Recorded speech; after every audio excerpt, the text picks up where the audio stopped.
În slavă urce țara și poporul, conduse de un erou între eroi. Trăiască Nicolae Ceaușescu spre gloria acestor timpuri noi.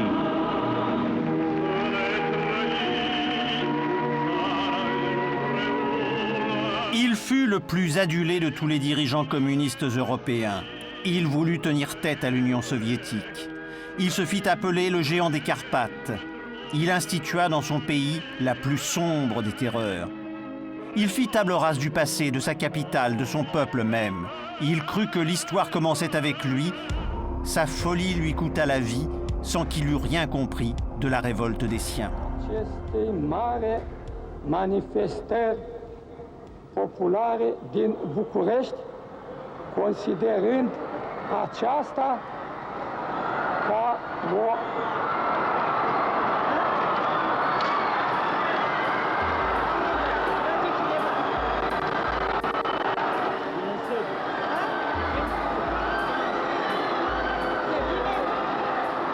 Așezați-vă liniștiți!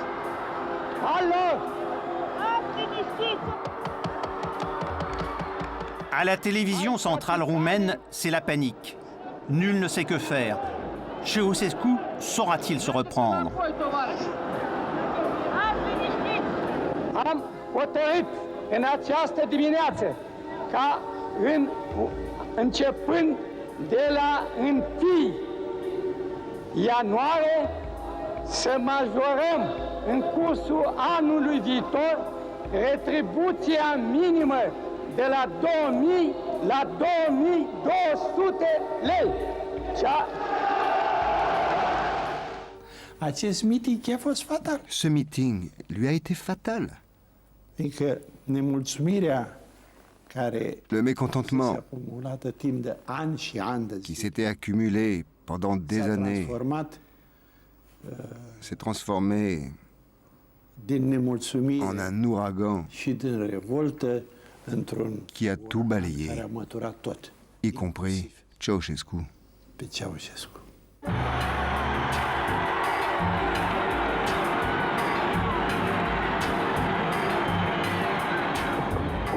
C'est un flot humain qui se déverse dans les rues. Tout paraît désormais possible aux habitants de Bucarest.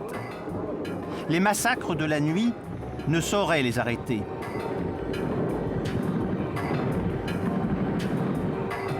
Au petit matin, c'est une foule venue des usines de la périphérie qui marche sur le comité central. Mais sur la place, l'armée déjà se rallie à la révolution. Et quand un hélicoptère apparaît, les manifestants se lancent à l'assaut de l'immeuble du pouvoir. C'est d'extrême justesse que les Ceausescu parviennent à s'enfuir, récit d'un de leurs derniers fidèles. Quand le commandant de l'hélicoptère a sonné à l'aéroport de Bucarest, je vais atterrir. C'est interdit. A rapporté un autre hélicoptère. Je vais atterrir avec le président. C'est interdit.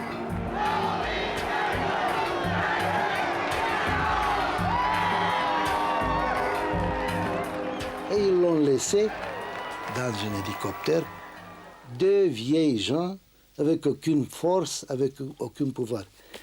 Cet acte a été l'acte qui a signé la condamnation de Ceausescu. Pentru toate acestea, cu gând de lumină și prețuire, constructorii au venit să aducă vibrantul lor omagiu strălucitului arhitect al noului ev al patriei, tovarășul Nicolae Ceaușescu, din a cărui inspirată și realistă gândire, geografia României contemporane s-a înnobilat cu ample și epocale construcții. Dès la fin des années 60, la flagornerie des journalistes et des écrivains roumains ne connaît plus de limites. Mais Nicolae et Elena Ceausescu sont également accueillis à l'étranger avec les honneurs les plus flatteurs. Ils s'enivrent des fastes des vieilles monarchies. Les attentions déployées par les dirigeants occidentaux leur donnent à penser que tout leur est permis. Ce couple, presque illettré, collectionne les distinctions universitaires dans les pays qu'ils visitent. Nicolae et Elena se comptent au nombre des plus grands. En 1951, j'ai fait une découverte extraordinaire. Premièrement, il ne savait pas écrire correctement en langue roumaine. Il était très faible dans la théorie marxiste. Il n'a pas lu Le Capital de Marx, il n'a pas lu Engels, il n'a pas lu Lénine, mais les problèmes de léninisme écrits par Staline, il connaît par cœur. Il pouvait réciter des pages entières de Staline. Et il avait des difficultés à parler, il balbutiait.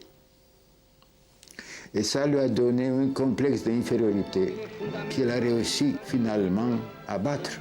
Et il est devenu un orateur de masse extraordinaire. Ça vous dit quelque chose sur son volonté de faire. Nicolae Ceausescu naît en 1918 dans une famille de paysans modestes. Dès l'âge de 11 ans, en partie pour fuir un père alcoolique, il part pour Bucarest. Il y rencontre Elena Petrescu, qui sera la seule femme de sa vie. Il milite au sein du PC clandestin, ce qui lui vaut plusieurs peines de prison. Elena lui rend visite chaque semaine.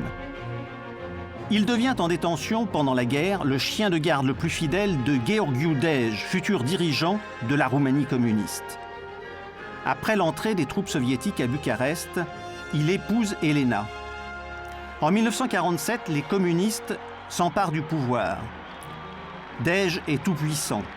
Il confie au jeune Ceausescu le soin d'épurer l'armée avec le grade de général. Nicolae s'acquitte avec un zèle féroce de sa tâche.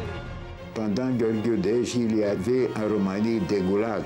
C'était un régime de destruction physique et morale. Jusqu'en 1964, la Securitat a assassiné environ 300 000 personnes. Les gens étaient terrorisés par la Securitat. Le travail physique était une condamnation à mort, à petit feu, par l'affaiblissement jusqu'à l'épuisement.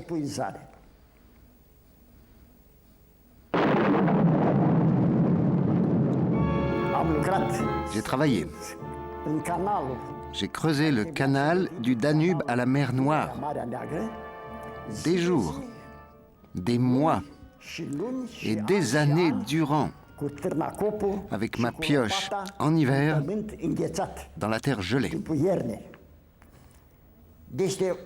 C'était un travail au-delà de toute force humaine. Et pourtant, je l'ai fait. C'était le sort de ceux qui devaient payer pour leurs convictions. Nous étions indésirables pour ce régime. Pour eux, nous ne devions pas exister. Toutes ces mesures se prenaient au comité central, où Ceausescu était le directeur politique. Il était le cerveau qui commandait tous les ministères. Chaque ministère était la façade du régime. Mais les décisions importantes étaient prises au comité central, où Ceausescu, qu'on avait fait général, était la main droite de Gheorghiu Dej. À l'époque, il n'y avait aucun domaine où il ne commandait pas et ne décidait pas. C'était un fanatique, non pas au sens simpliste du terme. Ce n'était pas dans le sens d'une simple faiblesse humaine. Il avait une ambition hors du commun.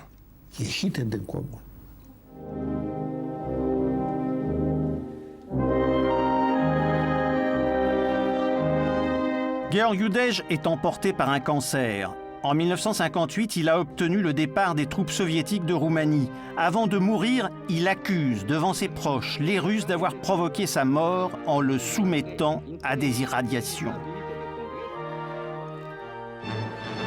En accédant au poste de secrétaire général, le jeune Nicolae Ceausescu s'est fait beaucoup d'ennemis. Les accusations de Dej contre Moscou résonnent à ses oreilles. Il augmente le nombre d'agents de la Securitate chargés d'espionner les officiels. Est-ce que vous avez voté pour Nicolae Ceausescu en 1965 ? Bien sûr. En croyant que va changer. Mais je me suis trompé. Vous voyez que je le connais. Cel de-al nouălea congres al Partidului Comunist Român va rămâne înscris cu litere de aur în istoria României.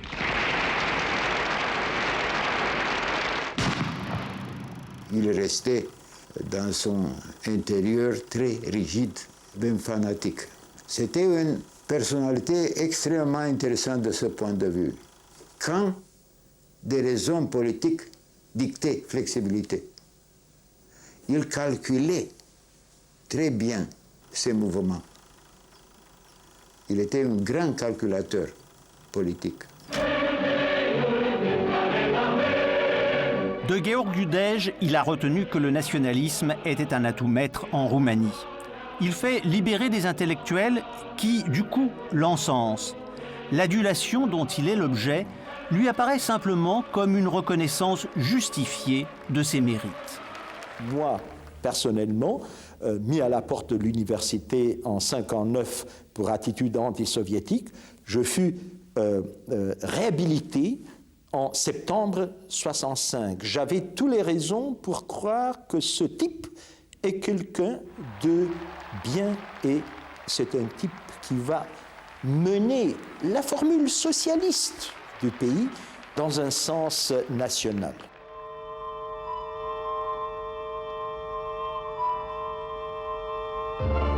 Pourtant, une pensée l'obsède. Il voudrait tout savoir de ce qui se passe dans la tête de chaque Roumain et surtout de ses collaborateurs.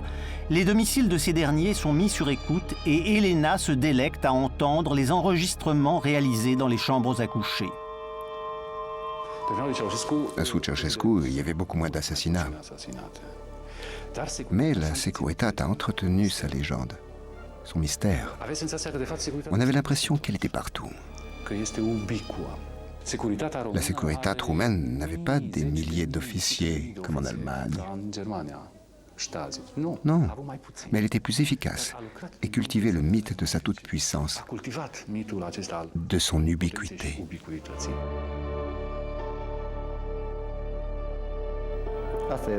C'était ça, la méthode Ceausescu. Qu'en permanence, on se sente suivi, que l'on fasse attention à qui on parlait et de quoi on parlait. Car tout était surveillé, tout était enregistré.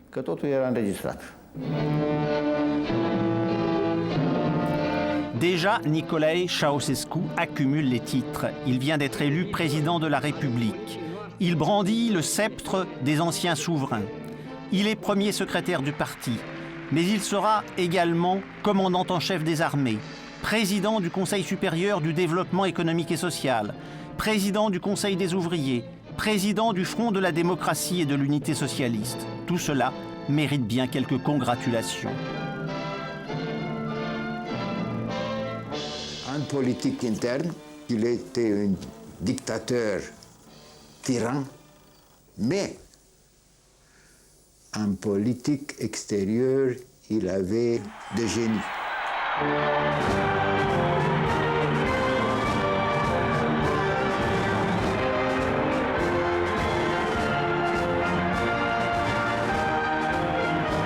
Dès la rupture sino-soviétique, Nicolae Ceausescu a fait savoir qu'il ne s'alignerait pas sur les positions de Moscou.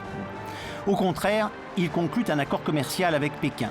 Mieux, il est le premier parmi les dirigeants communistes à établir des relations diplomatiques avec l'Allemagne de l'Ouest. Et plus fort encore, le 16 août 1968, il signe avec Alexandre Dubček, le principal acteur du printemps de Prague, un traité d'amitié. Quand, le 21 août, les blindés du pacte de Varsovie envahissent la Tchécoslovaquie, sa réplique est immédiate. Au hotărât în unanimitate să-și exprime deplină solidaritate cu poporul ceoslovac, cu Partidul Comunist Slovac. On peut dire que dans ce moment-là, 68, c'était le point maximum de sa popularité. Tout le peuple l'avait soutenu. Et il y avait un grand nombre d'intellectuels qui sont entrés au parti pour démontrer ce soutien politique au parti et personnellement au Ceausescu. Et c'était une période positive en général pour le pays.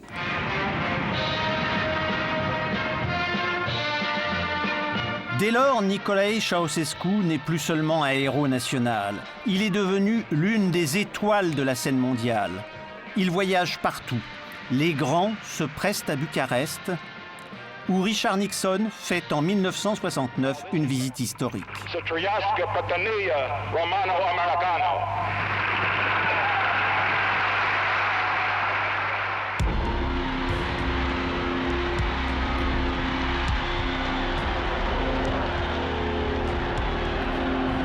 En début d'après-midi, une partie de la foule met à sac l'immeuble du comité central, tandis que l'autre crie « Ne détruisez pas les preuves ».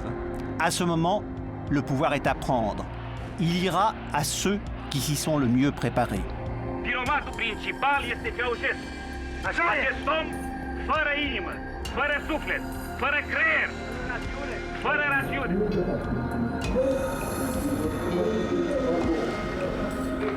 À l'intérieur du comité central, on trouve des jeunes gens et des ouvriers qui viennent de prendre d'assaut ce symbole du pouvoir. Les communistes écartés autrefois, qui sont les seuls à disposer de l'expérience nécessaire. Les fidèles du régime, qui n'ont pas pu s'enfuir. La foule et les soldats stupéfaits découvrent un réseau de souterrains qui aurait dû favoriser la fuite des époux Ceausescu. Ces tunnels, imaginés par un esprit obsédé par les complots, courent sous toute la ville et jusqu'au palais présidentiel. Ils auront été inutiles. À bord de l'hélicoptère, Ceausescu entend les révolutionnaires crier leur joie à la radio. L'armée de l'air est passée dans le camp de ses ennemis. La fin a été lamentable. Partir avec un hélicoptère à 30 km de Bucarest. Mais pourquoi faire? Il pouvait prendre n'importe quel avion pour aller, je sais pas moi, en Libye ou ailleurs. Mais avec l'hélico, il n'avait aucune chance.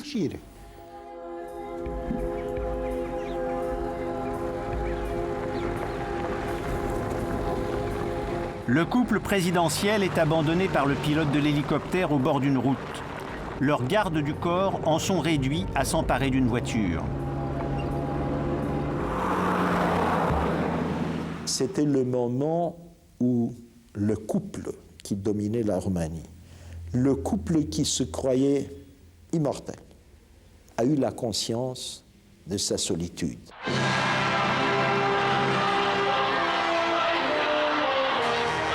1971 sera l'année du tournant décisif pour Ceausescu. Les dernières digues psychologiques qui le rattachent encore au bon sens tombent. Il est enthousiasmé par les spectacles gigantesques que lui offrent Mao Tse-tung et le Nord-Coréen Kim Il-sung. La Roumanie doit s'engager sur cette voie. Il était fasciné par le modèle de Kim Il-sung. Il a vu dans ce modèle coréen un contrôle total de la part du dictateur. J'ai exprimé ma surprise sur son enthousiasme en ce qui concerne le modèle coréen et je lui disais comment vous pouvez penser que c'est un modèle applicable pour un pays européen. Au retour, il m'a accusé d'intellectualisme. Je lui ai demandé qu'est-ce que ça veut dire, quelle comprend sur ça. Il m'a promis de m'expliquer ça d'une manière plus concrète, mais ce dialogue, je ne l'ai pas eu. Alors, il m'a argumenté dans le comité exécutif que je dois accumuler d'expérience. Oui, c'était la manière chinoise pour la rééducation. quand il est revenu à Roumanie, il a prononcé un grand discours dans lequel il a annoncé cette nouvelle politique de révolution miniculturelle et en même temps d'un régime plus répressif et policiste. C'était le moment de changement radical de sa stratégie.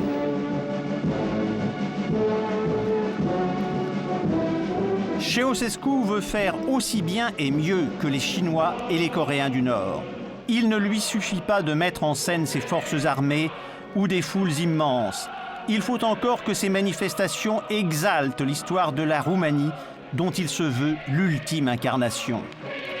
Par tout temps, écoliers, lycéens, paysans, ouvriers répètent le ventre creux après leurs horaires de travail, une chorégraphie qui doit être parfaite. Aucun faux pas ne saurait être admis par celui qui se fait désormais appeler le conducator, le guide suprême, et qui dit de lui-même « Des individus comme moi, on n'en rencontre qu'une fois tous les 500 ans ».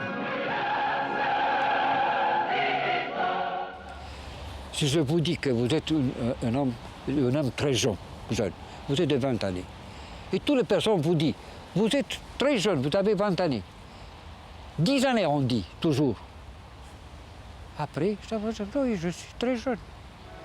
Si toutes les personnes disent, tu es le personnage plus illustre de Roumanie, tu es le premier chasseur, tu es le premier l'homme politique, tu es le premier médecin de Roumanie, tu es le principal économiste de Roumanie. Si toute personne lui dit, il croyait qu'il est le meilleur. Moi, je sais que non seulement lui, ce sont les autres qui lui ont importé cette chose. Ses proches ont contribué, ont aidé à accentuer sa pathologie. Ils étaient en quelque sorte des contre-thérapeutes. Bien sûr, il n'y avait pas autour de lui de vrais thérapeutes.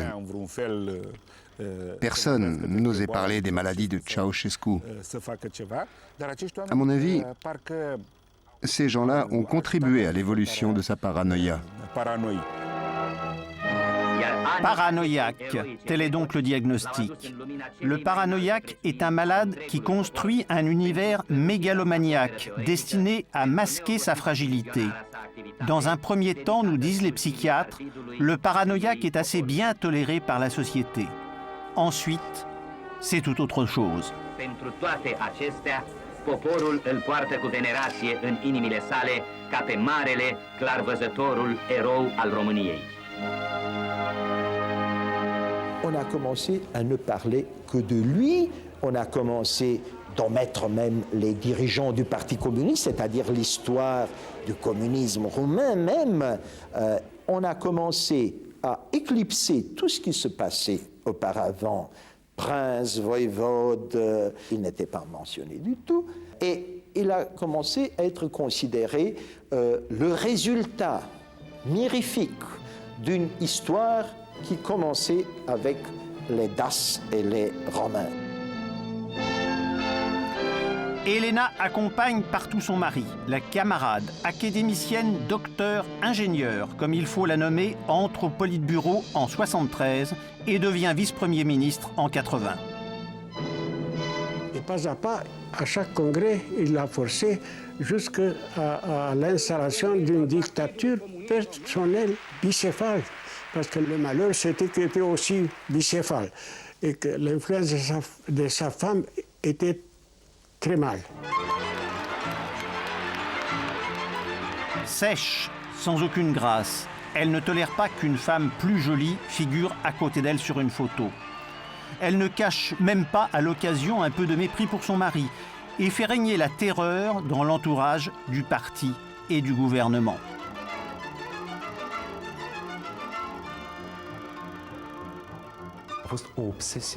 C'était une obsession permanente du couple Ceausescu, que la nomenclatura et leurs proches puissent fomenter un coup d'État.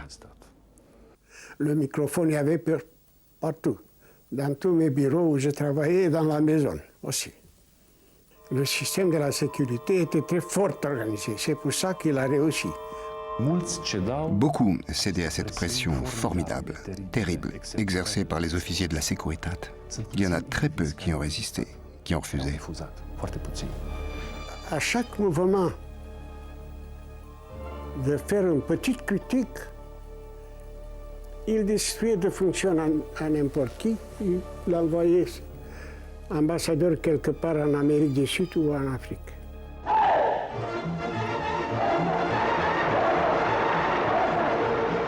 Regardez bien ce document. Cette bastonnade est, paraît-il, une coutume germanique en Roumanie. On bat et on est battu. C'est l'une des rares fois où l'on verra rire Ceausescu. Est-ce que Elena Ceausescu avait les mêmes traits de caractère que lui? Elena Ceausescu souffrait, elle aussi, de cette perturbation de la personnalité. Elle était complètement paranoïaque.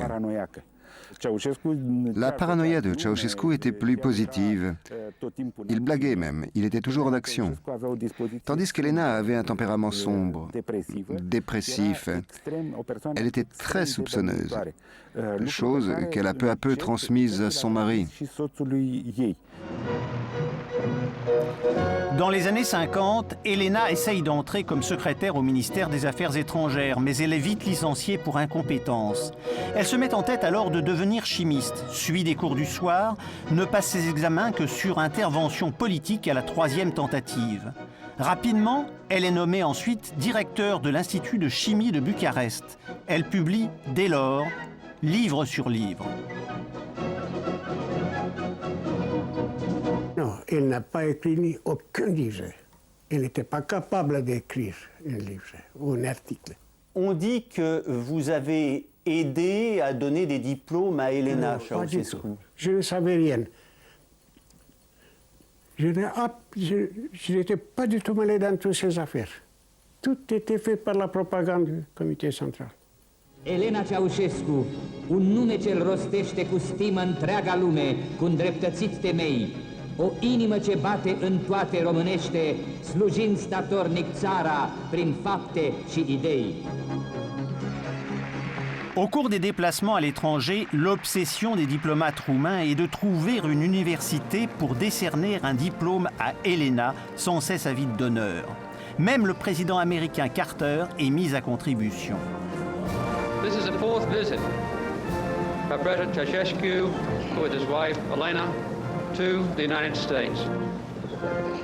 Their influence as Romanian leaders throughout the international world is exceptional.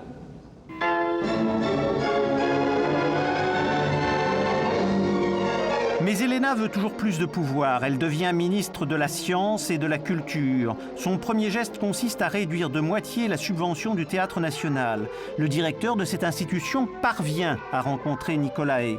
Il le persuade de rétablir le financement au nom du rôle idéologique joué par le théâtre. La revanche d'Elena sera spectaculaire. Quand Elena Ceausescu a été informée de cet renversement dicté par Ceausescu, elle a décidé que chaque soir, la liste des visites à Ceausescu pour demain serait approuvée par elle. Ça vous donne une idée de la croissance de son autorité sur Ceausescu. J'ai eu quelques discussions personnelles avec Ceausescu. Je lui dis, camarade Ceausescu, nous avons l'exemple de Mao Tse-tung et de sa femme. Qu'est-ce qui se passait en Chine? Sa femme, quand voulait obtenir quelque chose, le menaçait de parler aux Soviétiques sa position réelle envers l'Union soviétique. Vous voyez, je vous dis une chose que je n'ai jamais parlé. Ceausescu était la face officielle. Il commandait tout. Mais Elena s'était constitué ses propres réseaux d'influence. Ensemble, ils atteignaient leur but, agissant en parallèle, détenant de fait chacun ses instruments de pouvoir.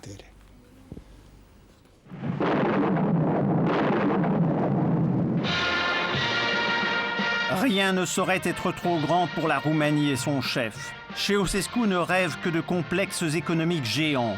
Il construit l'industrie autour de deux pôles, la pétrochimie et la sidérurgie. Mais les réserves pétrolières de la Roumanie s'épuisent et l'acier en surproduction est bradé au tiers-monde. Une usine roumaine demande 4 fois plus d'énergie que son équivalente occidentale pour la même production. Un combinat consomme à lui seul autant que Bucarest. Il est vrai que les habitants de la capitale n'ont droit qu'à une ampoule de 40 watts par pièce, que l'usage des réfrigérateurs est interdit et que la température maximale tolérée en hiver dans un appartement est de 14 degrés. Tout ce qu'il voulait, il a réussi à réaliser. C'était son stalinisme qui a inspiré cette décision contre-économique, contre-productive, sans aucun concern pour le marché. Et c'est une des causes de nos difficultés maintenant.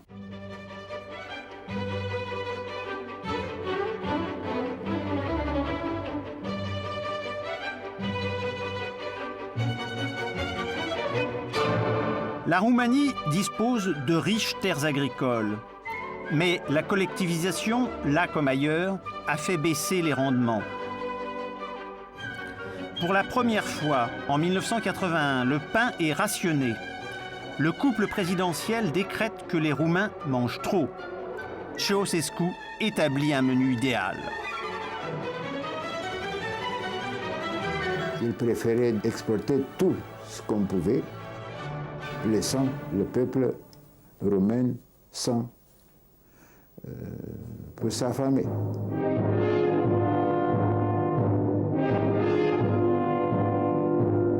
Pour rembourser la dette extérieure, on n'approvisionne plus les magasins.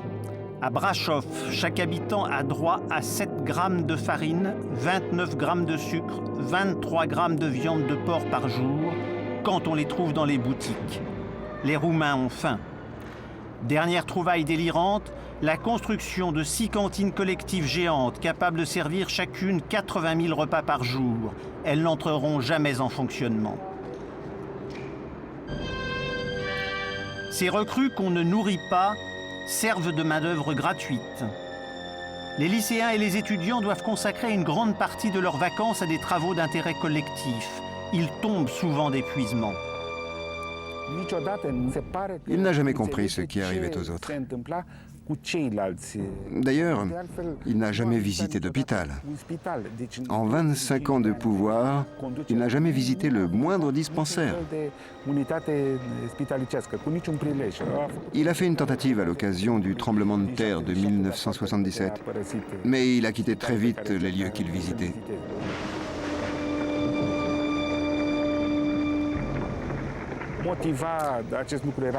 C'est sa peur obsessionnelle d'être contaminé par une maladie qui peut expliquer ce comportement. Mais en fait, il restait insensible à toute forme de souffrance humaine. Il n'arrivait pas à croire que les gens puissent avoir des sentiments propres.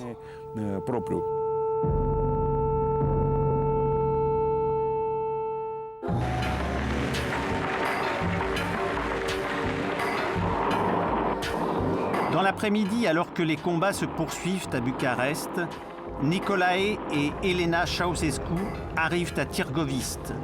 Ils comptent sur la loyauté de la Securitate et de la milice. Mais là aussi, la ville s'enflamme. Ils sont livrés à l'armée qui va les dissimuler 3 jours durant dans une caserne. Ce fut un moment où nous nous sommes rendus compte du fait qu'il est abandonné. Lui, j'ai l'impression qu'il ne croyait pas encore. Il était tellement ivre de son pouvoir, il était convaincu qu'il a le peuple près de lui.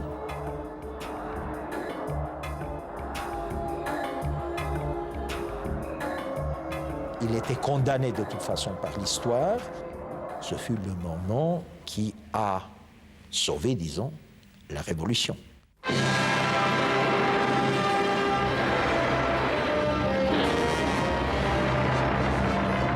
En En 1977, le terrible tremblement de terre de Bucarest est pour Ceausescu une opportunité magnifique. Il va raser ce qui reste du centre et recréer une nouvelle ville, sa capitale. Il y a eu pas mal d'autres villes qui ont été maltraitées. Mais Bucarest, monsieur, c'est la seule ville du monde qui fut agressée pendant une époque de paix. Le Bucarest des monastères et de la ferveur religieuse du XVe siècle, celui des maisons cossues et de la prospérité bourgeoise de l'entre-deux-guerres, n'est pas le sien. Il doit disparaître. Il y a eu des drames terribles, des gens qui ont dû quitter leur maison en quelques heures, des hommes qui se sont suicidés même. Ce sont des tragédies que l'Occident n'a jamais connues. Il faut le dire, il y a eu très peu d'architectes qui ont eu le courage de dire non et de protester. Pour tenter de construire le plus grand centre de conférence du monde, il fait raser à la périphérie de la capitale un quartier de 2000 hectares et bien entendu, abattre le plus beau monastère des Balkans.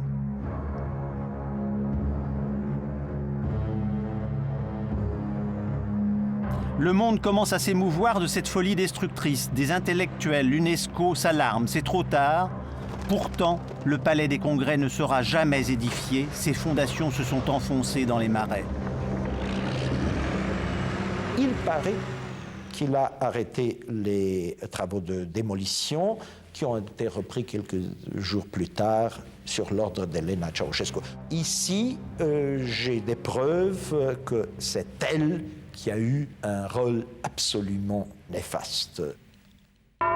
Et ensuite, l'état de choses a empiré. On a voulu détruire plus d'une dizaine d'églises dans cette région, monuments historiques. Un jour, le patriarche, désespéré, m'a fait savoir qu'il avait reçu un mot de Nicolae Ceausescu. Il disait qu'il ordonnait de démolir des églises d'une valeur extraordinaire. J'ai réussi à entrer en relation avec la belle-sœur de Ceausescu, Adela Petrescu. Elle est intervenue avec force, disant que c'était une honte pour la Roumanie de faire des choses comme ça et que nous serions jugés par la postérité. Nous étions 5 ou 6 intellectuels roumains qui ont protesté et qui ont obtenu qu'elle soit translatée à plus de 200 mètres.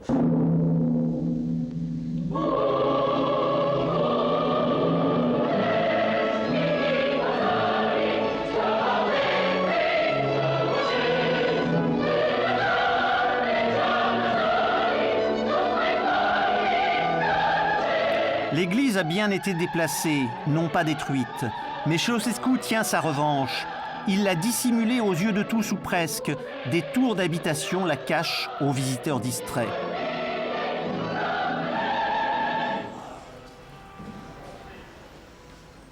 Ceausescu avait reçu une certaine éducation religieuse. Sa mère était très pratiquante. On pourrait même dire bigote. Par contre, ce n'était pas le cas d'Elena Ceausescu, qui, elle, a tout fait pour éloigner son mari de l'Église.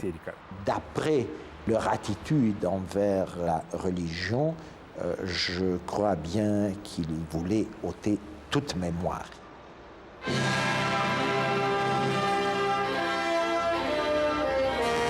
Plus rien ne le retient. Il fait raser des villages dans les alentours de Bucarest, construire des immeubles sans chauffage, sans sanitaire, parfois sans eau courante.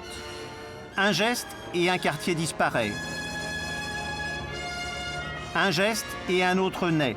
Sait-il seulement que des hommes souffrent et meurent comme au temps des pyramides? Sans doute pas. Il est tout à son rêve désordonné et 100 fois recommencé. Il faut abolir les différences entre les ouvriers et les paysans, bâtir un monde nouveau comme personne nulle part n'a su le faire. Ceausescu ne connaît pas les plans.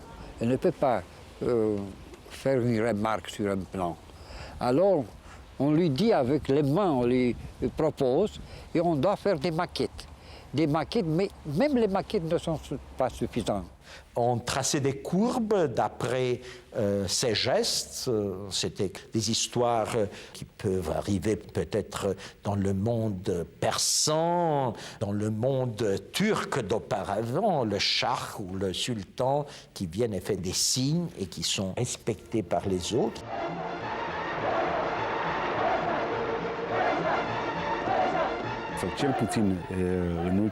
Au moins dans les 15 dernières années de son règne, il croyait façonner un monde selon ses plans, selon sa volonté. Mais c'était un monde tellement froid, tellement injuste, primitif, dans lequel n'existait rien, qui excluait toute forme de joie et de plaisir.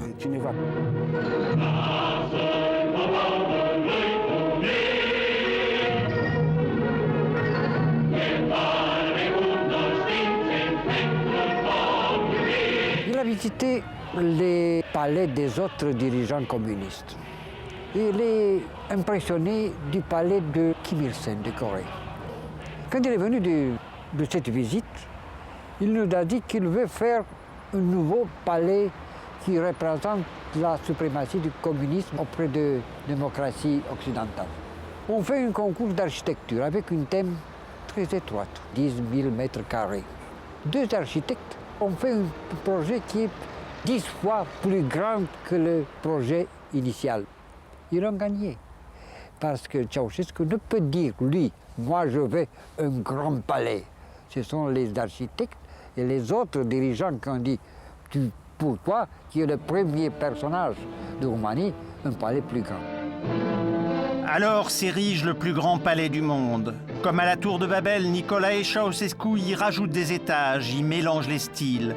Les carrières de pierre ne produisent pas assez vite, peu importe. On termine des murs avec des parpaings, on épuise les marbrières, on dévaste des forêts entières, on travaille nuit et jour. Les escaliers de marbre rivalisent avec ceux du Vatican. Les salles de réception sont hautes comme des immeubles de 3 étages. Les lustres plus lourds que ceux de Versailles. Et le grand balcon donne sur le boulevard de la victoire du socialisme, plus large et plus long que les Champs-Élysées. Combien de temps il a fallu pour construire cet ensemble? Cet ensemble, je crois que c'est 5 années. Presque tous les centres est fait en 5 années. Et combien de personnes ont travaillé? Pour tout cet ensemble, c'est 100 000 personnes.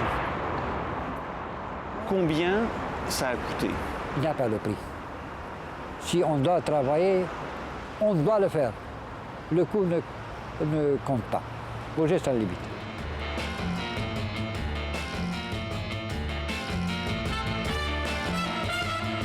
Mais depuis quelques années, la rumeur se répand à l'étranger. Le seigneur de ces palais est le vampire du siècle finissant. Pour satisfaire à ses caprices, il boit littéralement le sang de son peuple. Seule la sinistre réputation de la Securitate empêche que ne se déclenchent des émeutes de la faim.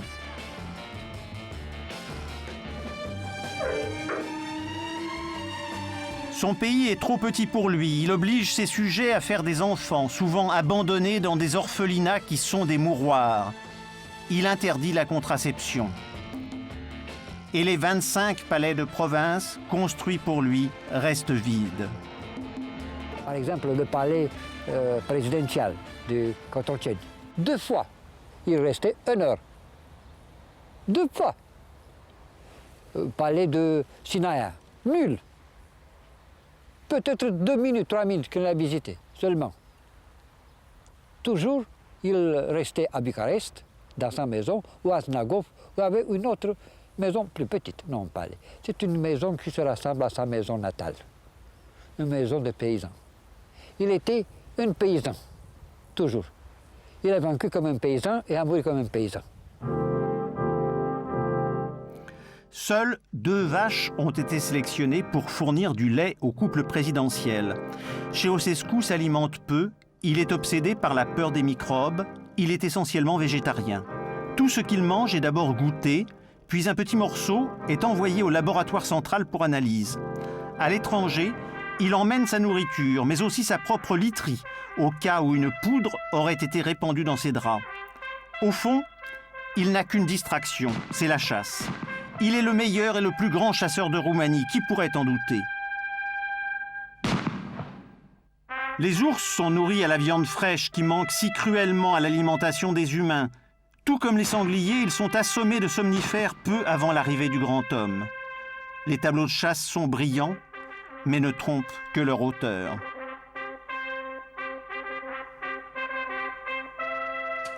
Ce sont toujours les mêmes caméramens qui accompagnent le couple présidentiel 7 jours sur 7. On joue la comédie de l'entente et du bonheur familial, mais Zoya, leur fille, déteste son père et sa mère. Tout sonne faux dans cette vie où chaque détail est contrôlé jusqu'au ridicule. Une fois, Ceausescu s'en est pris à mon collègue caméraman.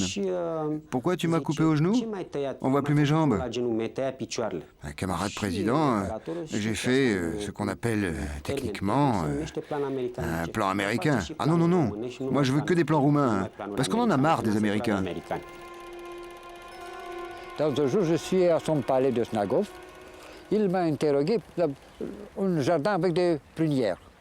Et les prunes sont tombées. Pourquoi les prunes sont tombées? Je suis architecte, qu'est-ce que je dois faire? Il dit, oui, voyons, dans le pays entier, il n'y a pas de fruits parce que, voilà, ce sont cela.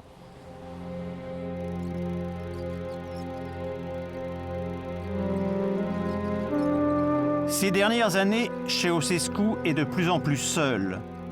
Il refuse même de se laisser soigner.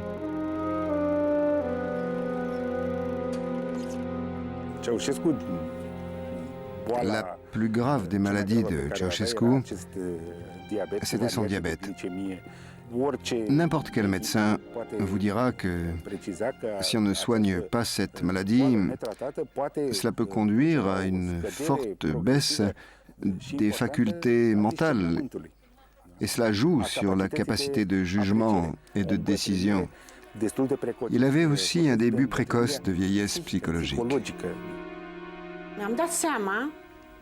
Je me suis rendu compte que Ceausescu ne savait même pas 1% de ce qui se passait dans le pays. Quand il apprenait quelque chose, il était intrigué. Il n'arrivait pas à y croire. En fait, il était complètement isolé. Il y avait ce mur dressé par son entourage qui lui mentait sur tout et qui souhaitait dans le fond un mauvais destin pour la Roumanie. Lui-même a généré ça. Je pense que dans les dernières années, même les organes spéciaux créés pour l'informer faisaient une certaine sélection des informations qui sont acceptables ou non par lui-même. C'est la tragédie de tous les dictateurs qui veulent savoir ce qui leur convient. În ajunul noului an 1989, ultimul mesaj prezidențial. Să facem astfel încât în 1989, anul când se împlinesc 45 de ani de la victoire. Cet homme amaigri, affaibli, peut-il encore faire peur? Oui, car il n'a pas renoncé. Le 23 août 89, les troupes passent devant lui en revue à l'occasion de la fête nationale. C'est la 25e fois depuis son accession au pouvoir, mais pour lui, c'est la première occasion de le faire à partir du balcon du musée Ceausescu, qui, croit-il, sera plus tard son mausolée. Il est tard, camarades. Voilà ce qu'il reste aujourd'hui de ton bâtiment.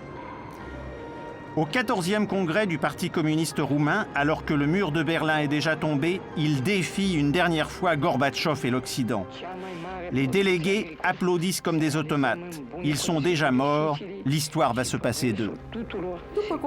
Après ce congrès, la sœur de Ceausescu est venue me voir et m'a dit Quelque chose ne va plus en Roumanie.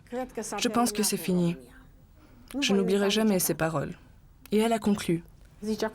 Maintenant, je n'ai plus qu'à prier pour mon frère, parce que tout est fini pour lui. Après avoir entendu ce discours, j'étais très inquiet. Ça m'a fait réfléchir. Je crois qu'au plus profond de lui, il avait peur d'être lâché par ses proches, de ne pas être si aimé que ça, ni cru par son peuple.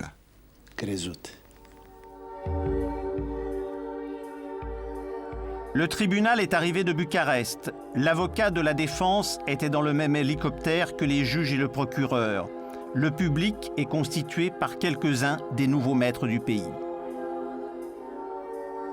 Il ne faut jamais oublier que ce procès qu'aujourd'hui on accuse, et on accuse à juste titre pour la façon très sommaire il s'est passé, a été salué par toute l'opinion publique roumaine.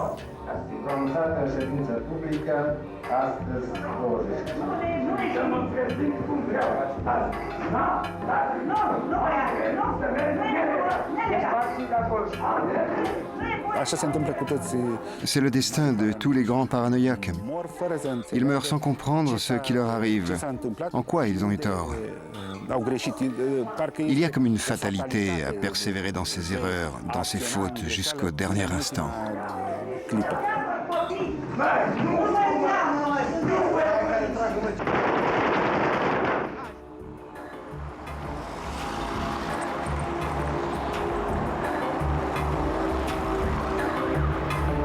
Ceausescu est mort il y a 10 ans, mais il a marqué son pays comme nul autre dirigeant ne le fit ailleurs à cette époque.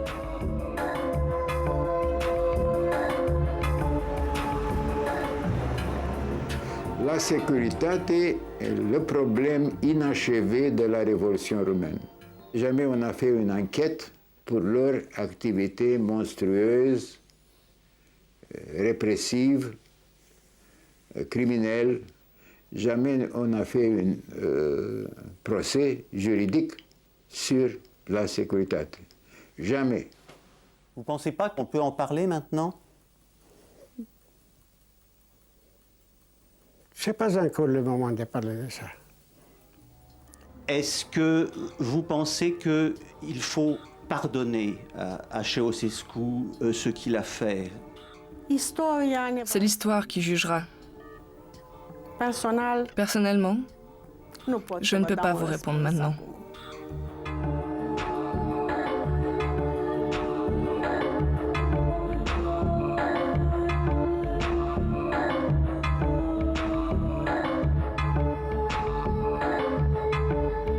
Le diagnostic est simple. Ceausescu était un paranoïaque dont la maladie a été aggravée au contact de sa femme Elena. Mais une question reste posée aujourd'hui encore. Pourquoi ce couple a-t-il réussi si facilement à entraîner toute la Roumanie dans son cauchemar sans que presque personne ne lui résiste? Les Roumains n'ont sans doute pas fini de s'interroger sur eux-mêmes.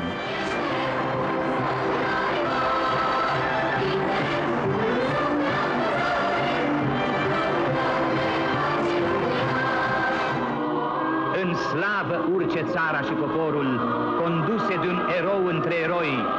Trăiască Nicolae Ceaușescu spre gloria acestor timpuri noi.